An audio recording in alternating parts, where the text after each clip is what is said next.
Richard, it may have happened to you. You're out and about and you come across an injured animal. So what do you do? Well, Dr. Christian Broadhurst with Clay Humane joining us with that answer. And doctor, I cannot get over the guest we're looking at.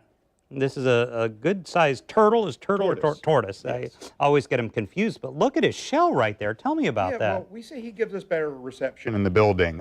He was hit by a car earlier this year, and his shell was cracked pretty much straight down the middle. He's got some spinal injury, but not enough that we don't think he's going to be releasable. So we actually epoxied screws in place, and up until just recently, he was wired across, kind of like shoelaces, to hold that shell together and squeeze it. Goodness. And now, hard as rock. So he's healed over quite nicely. It's just a matter of letting the rest of this finish healing over. He is a good way to preface this story, which is injured animals on the road. We see them a lot with so much development, so many roads around. What are some things people want to know? Turtles being one. You've got squirrels. You've got little birds. Yep.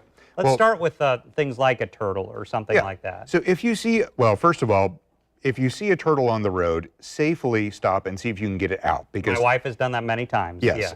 Snapping turtles, a little bit dangerous, but I mean, if you see a tortoise, you know, we don't want these guys to get hit on the road. We want to see if we can shepherd them off the road.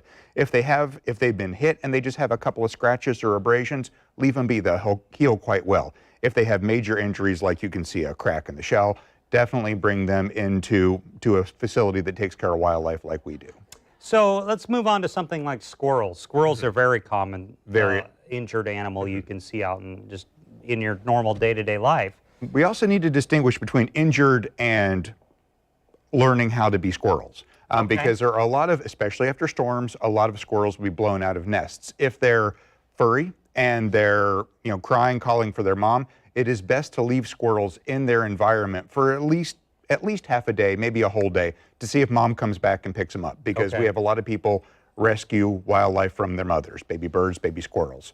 Squirrels typically have 2 nests. So if one nest was knocked down in a storm, mom will come down, gather the babies, and take them up to the second nest.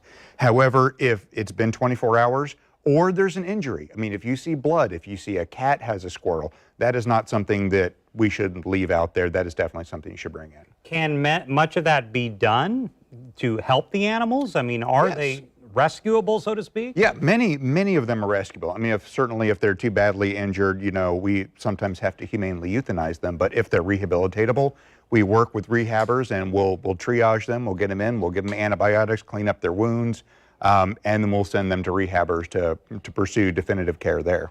The other issue comes down to, this is wildlife. Should I be touching it? And that's another issue. I saw a possum in my laundry room the other day. So it's just all different types of animals. Absolutely. What do you do if it's a situation where, like, the animal's injured, but I don't feel safe touching the animal? There certainly are trappers around that you can call that will come and take wildlife out of your house, out of your property. If you're uncertain, please don't get hurt. I mean, certainly raccoons are rabies carriers.